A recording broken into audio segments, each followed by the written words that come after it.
and gentlemen, the picture you're about to see is as important a film document as was ever made by the Army Air Forces. In graphic detail, it reveals the operation use of gliders in the invasion of Normandy, gliders which you helped to manufacture. You will not soon forget this picture.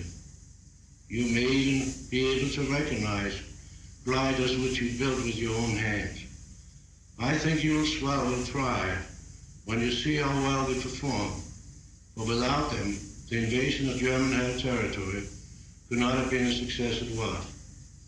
Yes, you'll be filled with justifiable pride, and speaking for the Air Technical Service Command and the entire Army Air Force, I want you to know that we share this pride with you.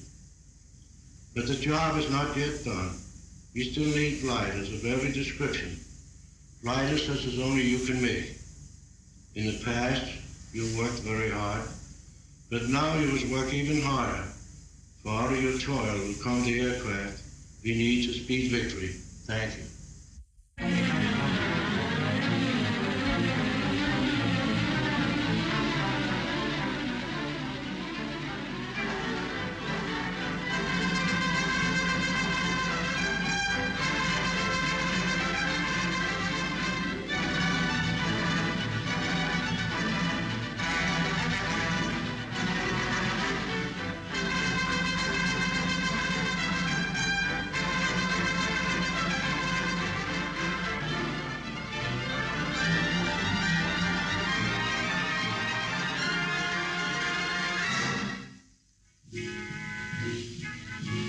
This is the story of the operation which began the assault on the continent of Europe.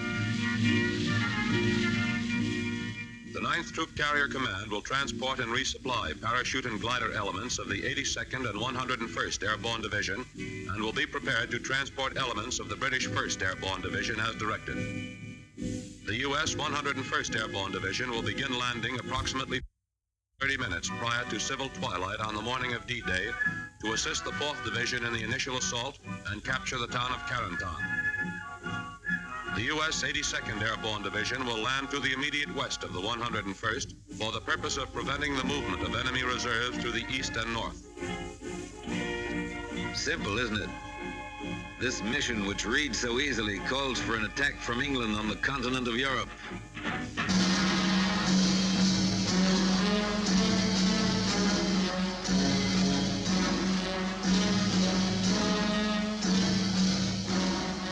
Festung Europa, walled in by the formidable defense in depth of the Atlantic Wall.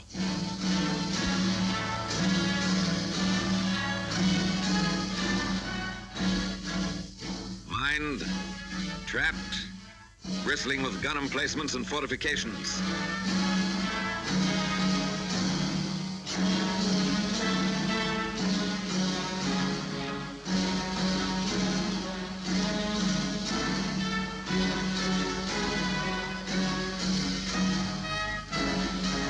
Impregnable barrier, said the Nazis.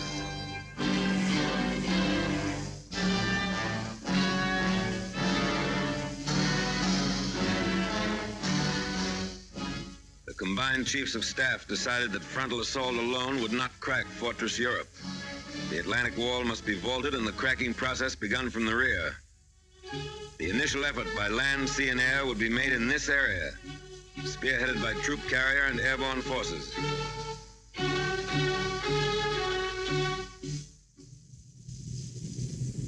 But before the D-Day, there must be a number of lesser D-Days. The first large-scale airborne operation was performed in conjunction with the assault on Sicily, 10 July 1943. Taking off from fields in Africa for dropping zones in Sicily, troop carrier units transported by glider and aircraft, units of the 1st British and the U.S. 82nd Airborne Divisions. Almost a year before this operation, a troop carrier group transported a parachute infantry battalion from England to start the invasion of North Africa. But the invasion of Sicily was the first real test for troop carrier units, which had trained in maneuvers in Texas, the Carolinas, and England.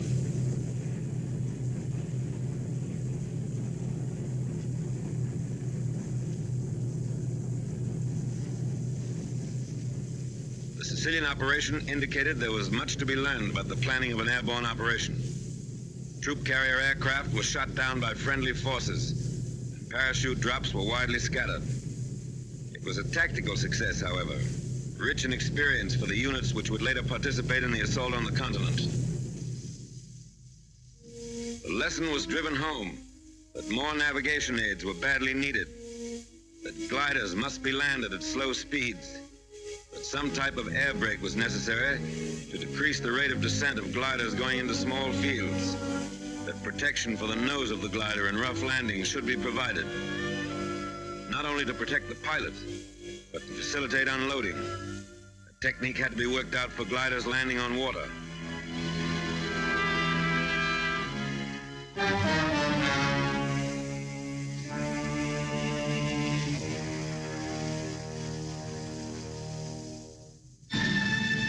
To the lessons of Sicily was added the experience of the highly successful operation in the Markham Valley of New Guinea, in which troop carrier and airborne forces showed the practicability of a well-planned daylight operation.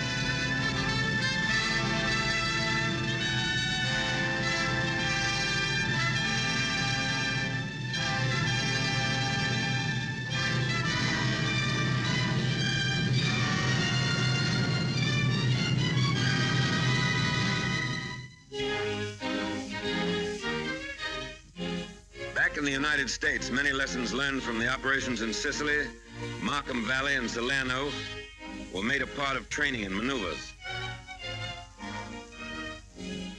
The Griswold nose was developed to protect the glider in rough landings. The parachute arrestor was adopted to permit landing the glider in restricted areas.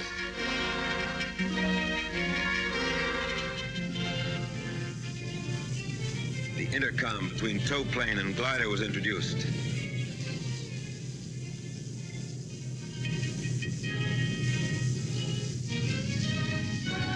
Blitz landings were out. Glider pilots were taught a slow, constant rate of descent, with a slow landing to a precise spot on the ground.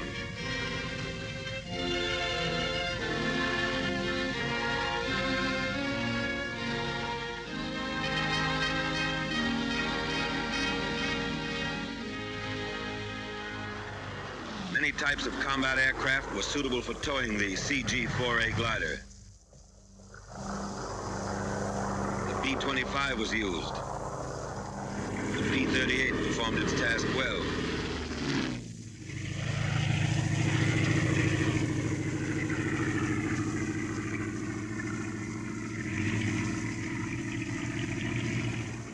And even the PBY became a tow plane.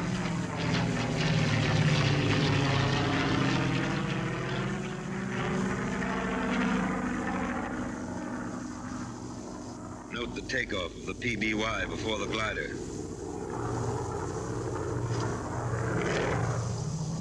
Here's a B-17 in dual tow.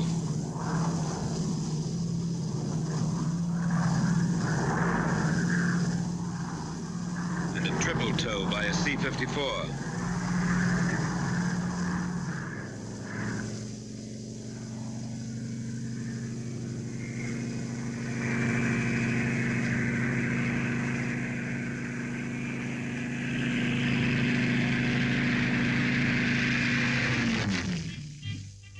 Airborne aviation engineers trained in anticipation of their probable use for building landing strips and rebuilding bombed airdromes in France.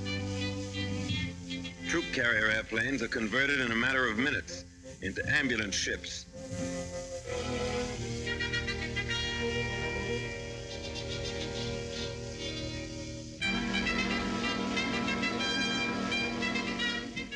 And from lessons learned overseas grew the doctrine expressed in War Department Circular 113, employment of airborne and troop carrier forces.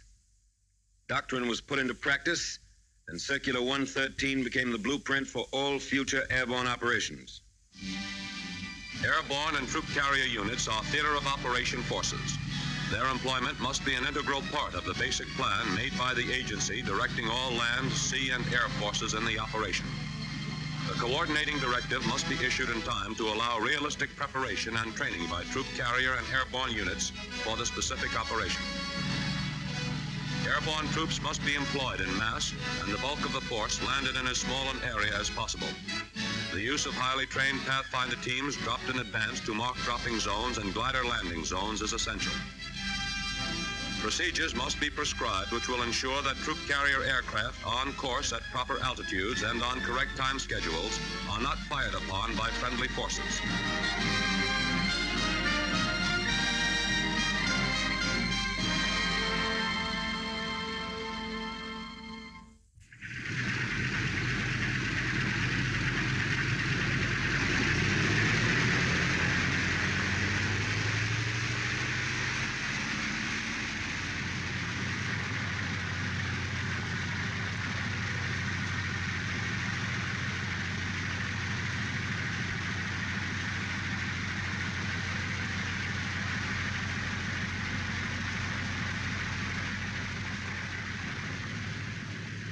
Power pilots and the staffs of operational training groups, which were committed to the United Kingdom, were trained in flying procedures of the United Kingdom before they left the States.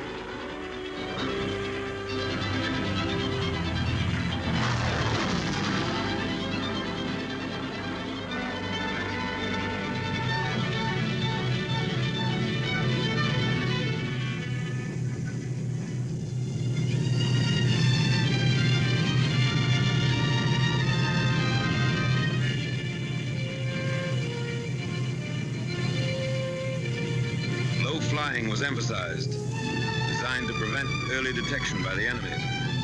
Air crews had to fly through a corridor of flak, pinpointed by searchlights. Every aspect of operations in the United Kingdom, flying control, air-sea rescue, supply, British navigation, weather, all phases of theater training were covered before the units departed overseas.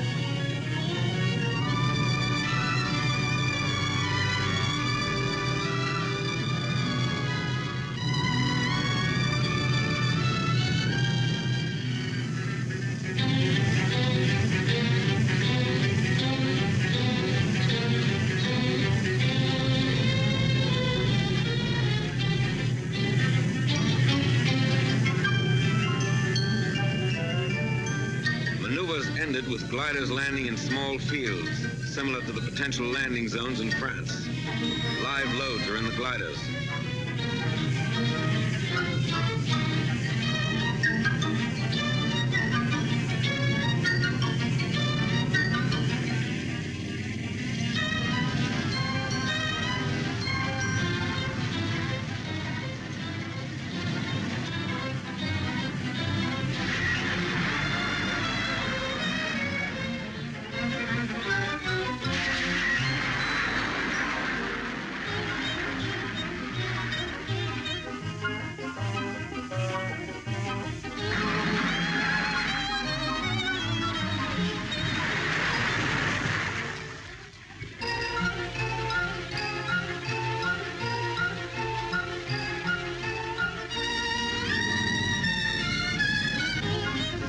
Airborne troops continue in their specialized tactics.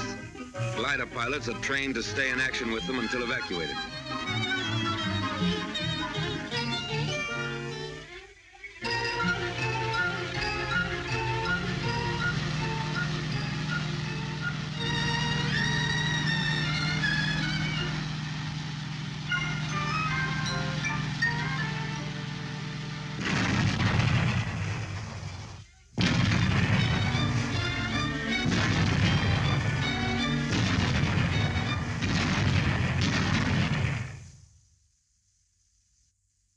Meanwhile, in England, Supreme Headquarters was formed.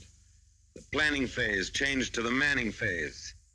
The Airborne Planning Committee, headed by the Air Commander-in-Chief of the Allied Expeditionary Air Force, was composed of representatives from all the services involved in the airborne operation: Navy, ground, and air, as well as the Troop Carrier Command and the airborne divisions concerned. British ground crews helped assemble their own Horsa gliders before turning them over to Troop Carrier.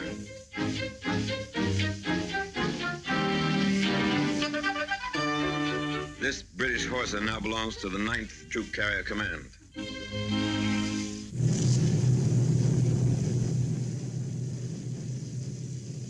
Each group now had 73 aircraft instead of the normal 52. The troop carrier force of 3 wings and 14 groups contained 1 experienced wing and 5 combat-wise groups from the Mediterranean. 3 planes in each squadron are equipped for aerial pickup.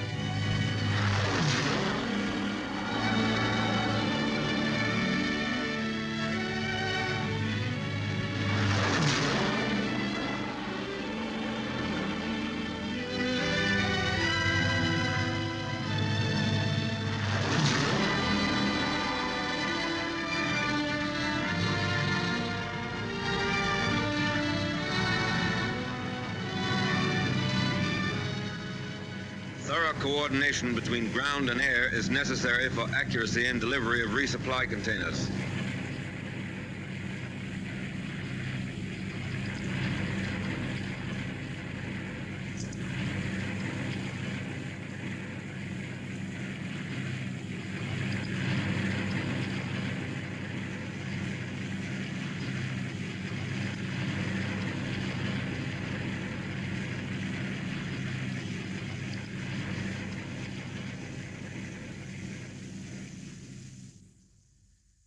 These men are pathfinders, a combined team of troop carrier crews and parachute technicians who will drop on objective areas and set up homing devices for the main aerial convoy. Teams consist of 9 to 14 technical men and 5 security personnel. The Pathfinder School, starting without precedent and table of organization, and with little equipment, turned out 50 trained troop carrier crews and 260 British and American airborne officers and men by D-Day. Pathfinder airplanes were equipped with every navigational aid used by troop carrier, and the flight crews and airborne teams received 30 to 60 hours training in their use, both in the air and on the ground. Each Pathfinder team is equipped with 8 specially designed holophane lights from which DZ light tees are made.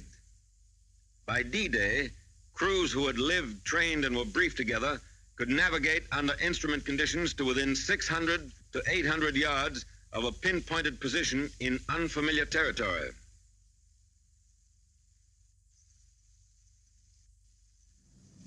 From March through May, 35 lower echelon and 3 full-scale command exercises were held, culminating in a full-dress rehearsal for the operation against the continent. Times, loads, distances, and navigational aids were exactly as would be used in the assault. Landing zones were selected for their similarity to those in Normandy, which intelligence showed were 900 to 1,500 feet long and averaged 500 feet wide. Mosaics showed that the objective areas would hold 1,300 gliders. The Normandy fields were bounded by trees 15 to 75 feet high, along with numerous dense hedges.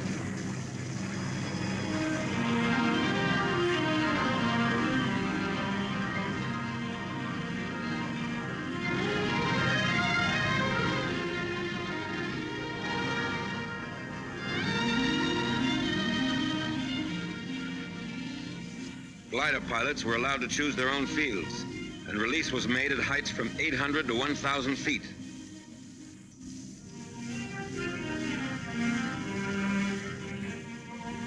Both ideas were impractical. The high release made the gliders more vulnerable to ground fire and sacrificed accuracy. And when each pilot chose his landing field, there were too many conflicting patterns. Following this maneuver, it was decided that leaders were to choose the landing field for the 3 other gliders in his element, and the release would be made at 400 to 600 feet.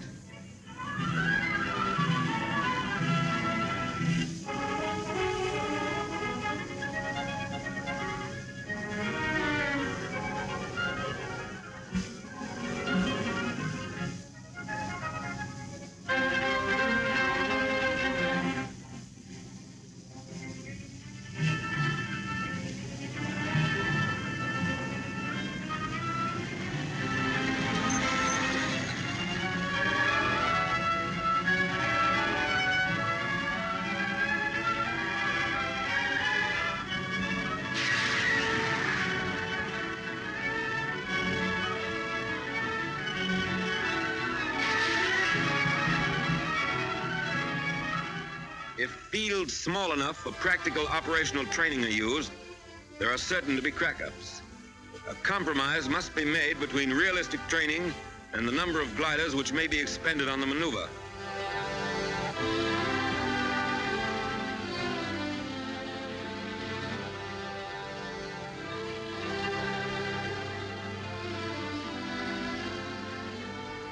One reason the percentage of Horsa crack-ups was to be so much higher in the actual operation was that a sufficient number were not available for extensive practice in full-load landings into small fields.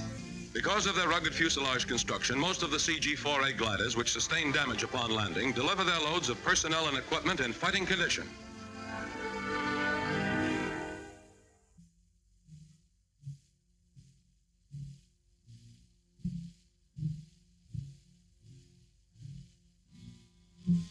Airborne infantry file into buses for their last land-borne ride until D-Day.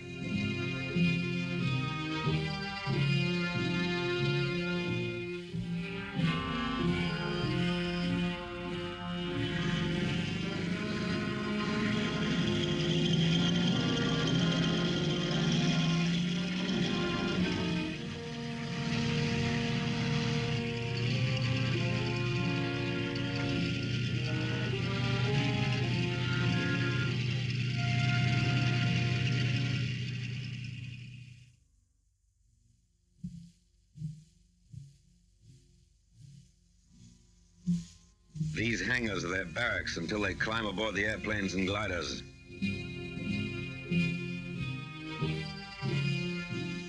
New equipment is issued.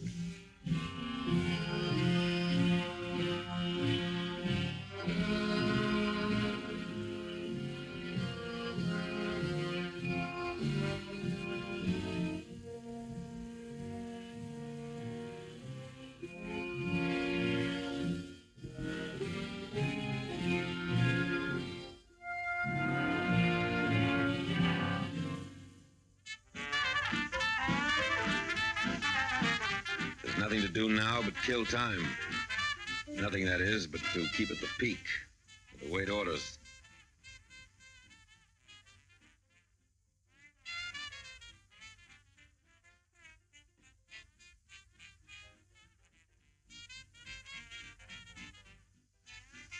And grab a few moments to read letters from home and write a few lines. But this is business. You want to be sure you're in business when the time comes. So you take inventory of your stock and trade. You keep everything clean and shining and ready.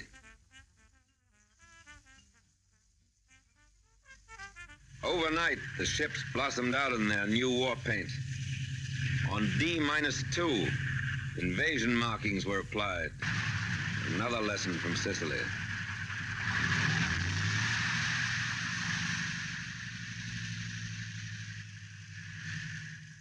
Invasion money revealed the objective. By now, the High Command insisted that individuals should know their destination.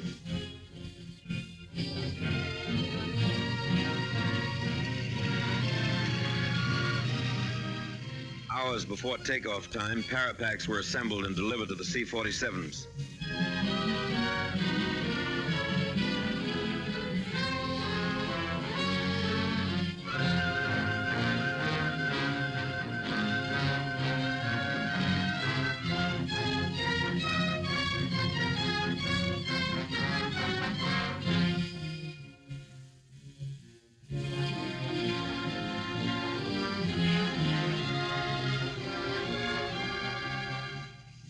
LSTs received their quotas of troops who will cross the beaches and move forward if troop carrier and airborne have done their job. One glider regiment of the 101st was to go in by boat, as were some attached and supporting units of both divisions. The lift, or the required aircraft and gliders, was not available to put them in by air as early as needed. D-Day -1. Time narrows down. Gliders for the first night's operation are assembled for the takeoff. Glider pilots are told to assemble at division headquarters after landing for evacuation to England. An airborne general has a final talk with his men. 'This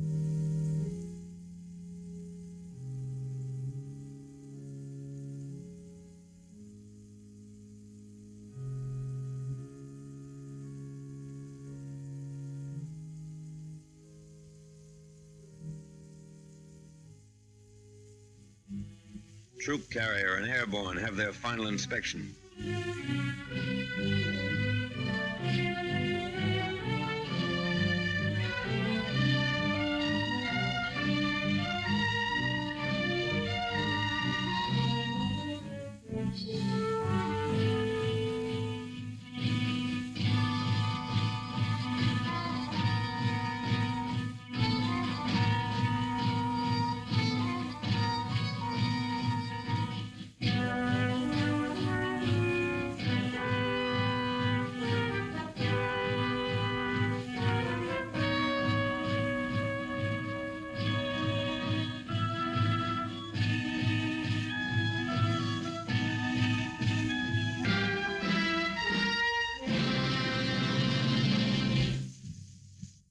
More than a dozen fields, paratroopers march their ships.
Each pilot has been furnished a list of his passengers.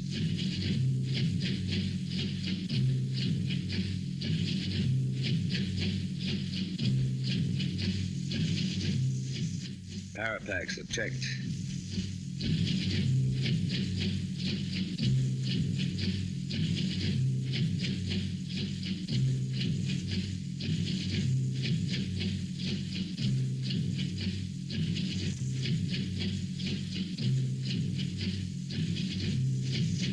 This outfit has enough Apache blood in its collective veins to justify their haircut.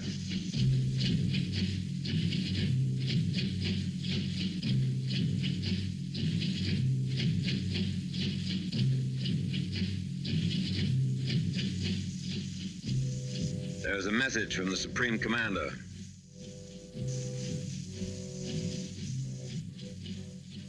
You are about to embark on a great crusade. The eyes of the world are upon you, and the hopes and prayers of all liberty-loving people go with you.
Pilot and crew chief make a final check of the parapacks. And here's another final check, this time by the jump master just before the men go aboard.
This trooper will drop his British leg pack loaded with demolition supplies just before he lands.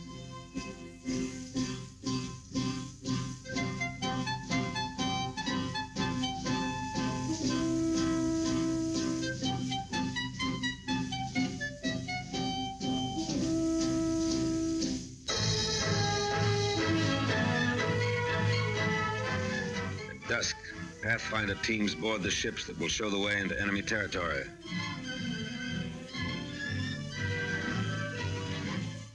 .925 troop-laden aircraft will home tonight on navigation aids set up by these Pathfinders.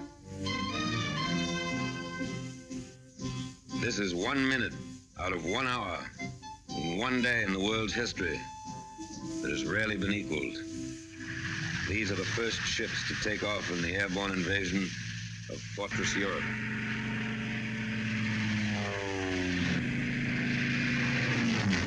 First Pathfinder ship is airborne at 21:54.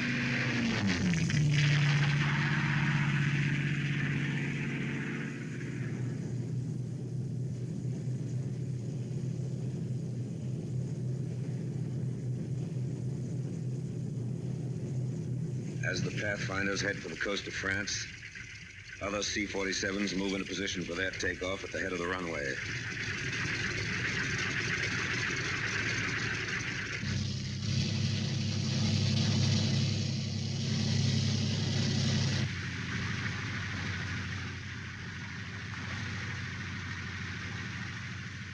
"30 minutes after the Pathfinders take off, first serials of C-47s follow on the invasion path.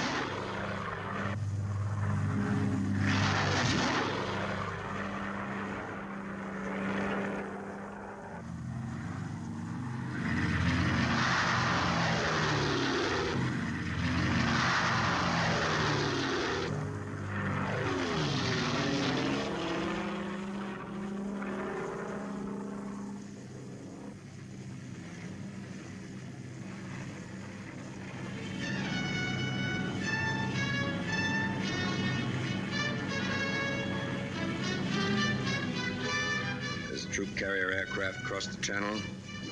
The Allied invasion fleet has already weighed anchor.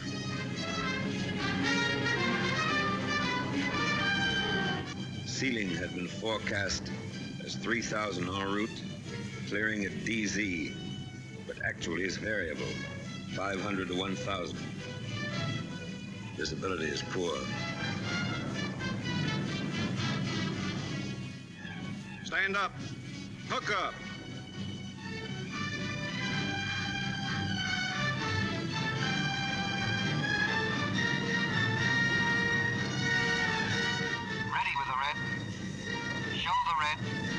Stand to door.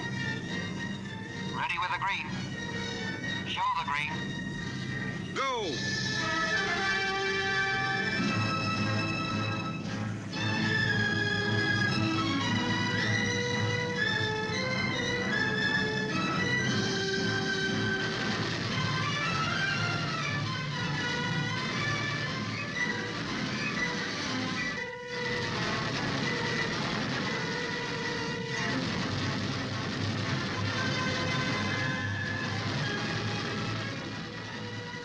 The unit landed squarely on the German 91st Infantry Division and other enemy troops. These enemy units were on maneuvers and were already occupying their assigned defensive positions. Surprise was gained only by the leading parachute unit, and subsequent serials found themselves under practically continuous ground and anti-aircraft fire while crossing the peninsula and upon landing. 821 airplane loads, 13,000 paratroops were delivered into DZs in less than 2 hours.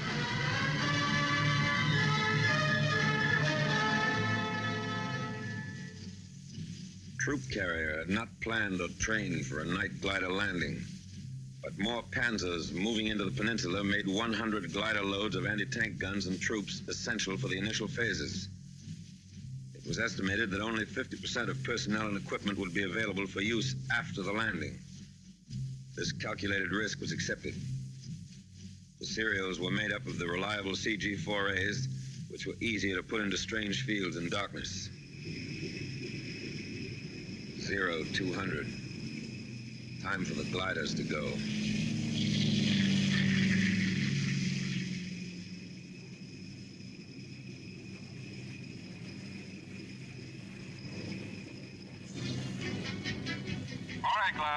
LZ. Roger. Okay, cut loose. Roger. So long.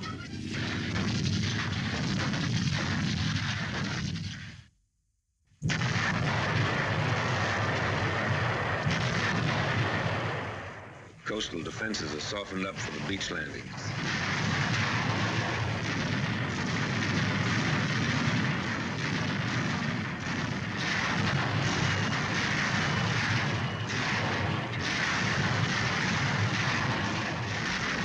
Daybreak.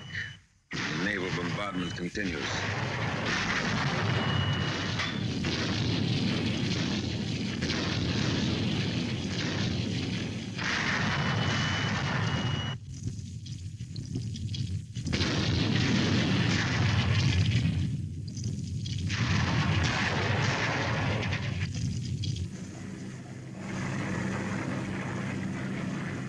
Marauders went in ahead of the troops to blast enemy coastal installations. Priority number one, air supremacy, had been obtained a long time before D-Day. The 8th and 9th Air Forces had accomplished that. Standing offshore, the invasion craft wait as Allied planes blast the coast.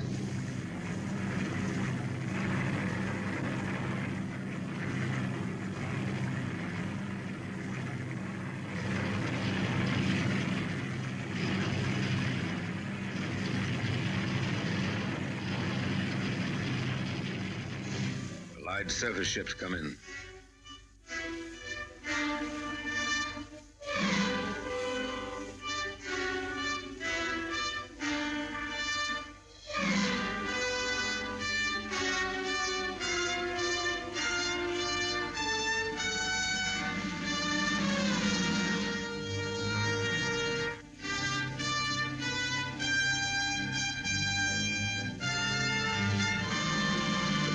Go on to the next phase, the bombing and crippling of roads, bridges, waterways, railheads, the isolation of a battlefield.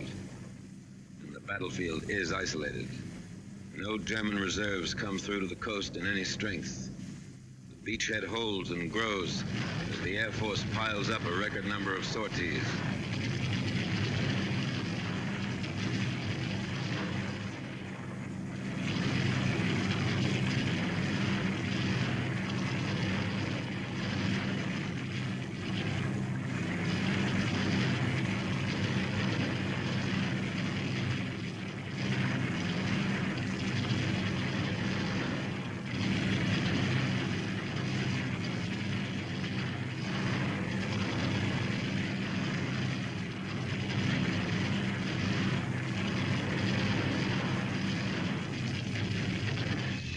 Fighters blast every target that moves on enemy ground.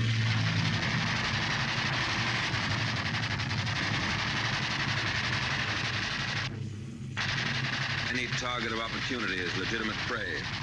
Record sorties are flown by the fighters on D-Day.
Back in England, the next glider serials are being marshaled for the takeoff.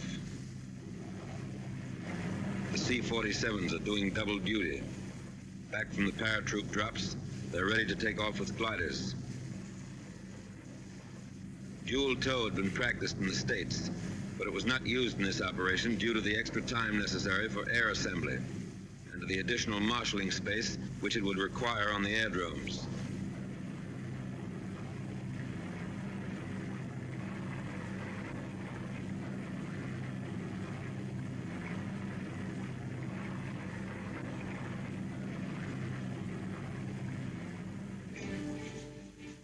Hard-pressed paratroopers who went into action in darkness earlier today are depending on reinforcements and heavier equipment, which will be delivered by these glider serials. 3 groups of fighter cover are in takeoff position at airdromes to the south.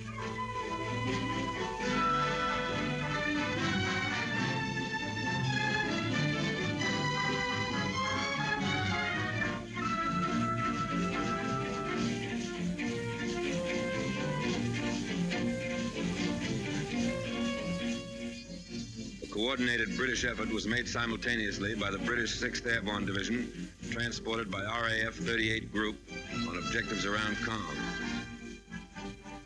Particularly interesting was the delivery of 8.5-ton tanks of a recce regiment in 30 huge Hamilcar gliders. 29 of the 30 tanks were in action within 10 minutes after they were landed.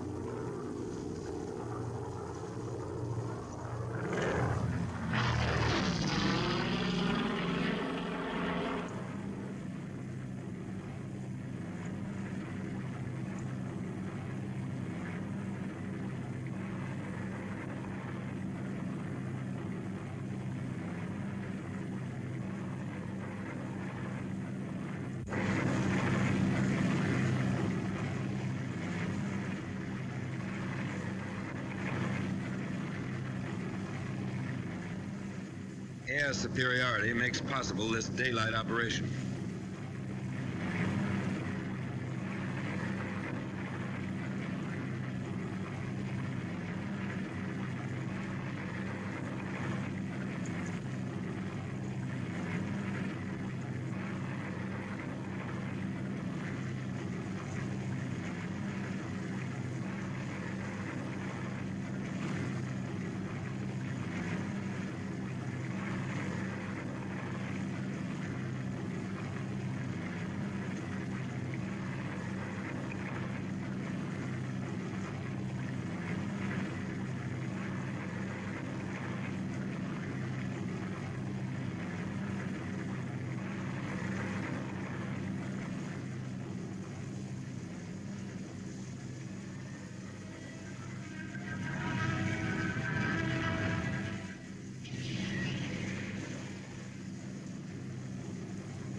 ACAC ended a mission for this friendly airplane.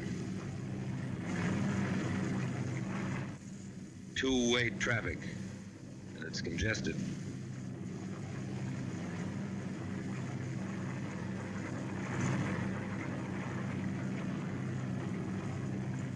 These are areas flooded by the Germans.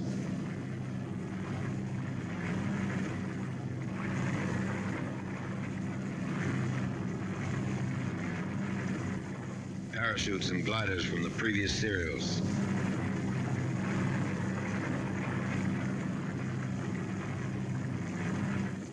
The gliders cut loose from their tow planes.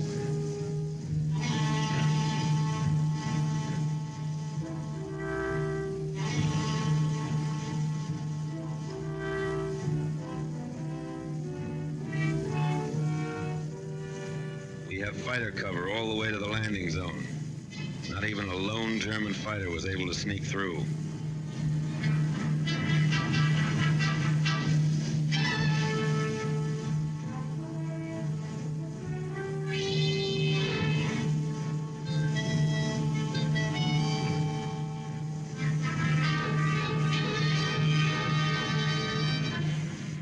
One of the gliders makes a landing in the flooded area.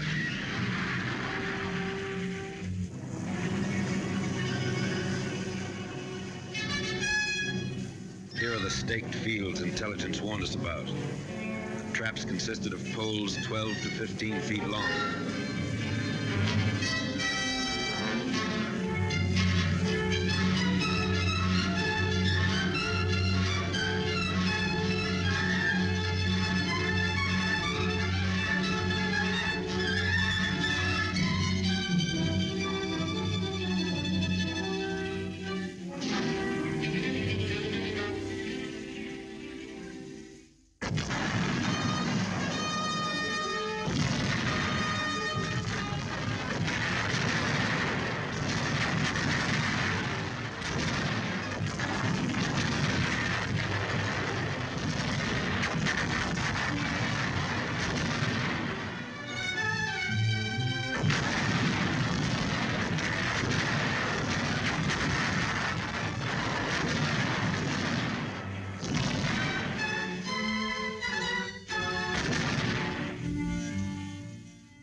The 82nd and 101st Airborne Divisions were in action 33 and 24 days, respectively.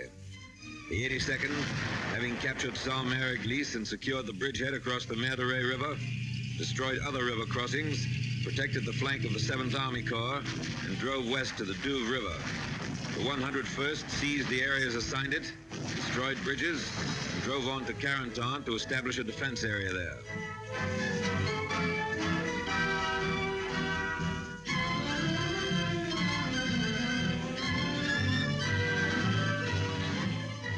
Troop carrier, the commanding general of the 82nd Airborne Division sent this commendation.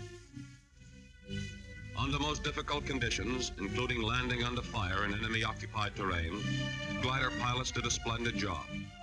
On the ground, they rendered most willing and effective service, providing local protection for the division command post during the most critical period when the division was under heavy attack from three sides. Please express to all elements of your command who brought the division in by glider or parachute, or who performed resupply missions for us, our admiration for their coolness under fire, their determination to overcome all obstacles, and for their magnificent spirit of cooperation.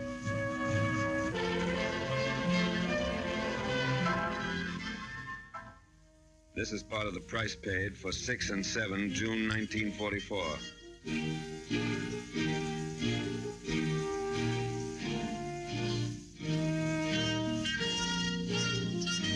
1,662 troop carrier airplanes were dispatched in the first 24 hours of the assault. 43 were lost and 311 damaged by small arms fire. A lot happened here that cameras could never get. But a corporal with the Pathfinders remembers. We were covering the landing of the first bunch of gliders. We were pinned down by German fire across the field. As the men came running out, they stepped right into it and started to drop all around us. The German cannon blew one glider right apart. A veteran glider pilot. A night glider operation means more landing casualties and extreme difficulty in unloading. It is certainly not desirable if a dawn or dusk landing is at all practicable. A power pilot. I flew in a parachute serial the first night, and the navigation aids really worked. But I couldn't see the light T, which was supposed to be on my drop zone. A War Department observer who entered combat with one of the airborne divisions. Troops were dropped generally in the vicinity of the DZs, but were badly scattered. It appears that prearranged supply systems are not flexible enough for airborne combat. Supplies should be dropped as called for by local commanders rather than dropped en masse. Large-scale parachute resupply drops are wasteful and should be restricted to emergencies. More attention should be paid to switching over to ground supply as soon as possible. A troop carrier liaison officer. Our Pathfinder teams, in 2 cases I know of, suffered heavy casualties. The light Ts, which we expected so much help from, were only 10% operational due to enemy fire. 50% of the resupply drop landed in enemy hands. Communications didn't exist to advise later serials of changes in the enemy situation. Troop carrier operations and communications personnel should move with the first parachute or glider units. 89% of the horses and 50% of the wackos crashed in landing. But 75% of personnel and equipment were ready for combat.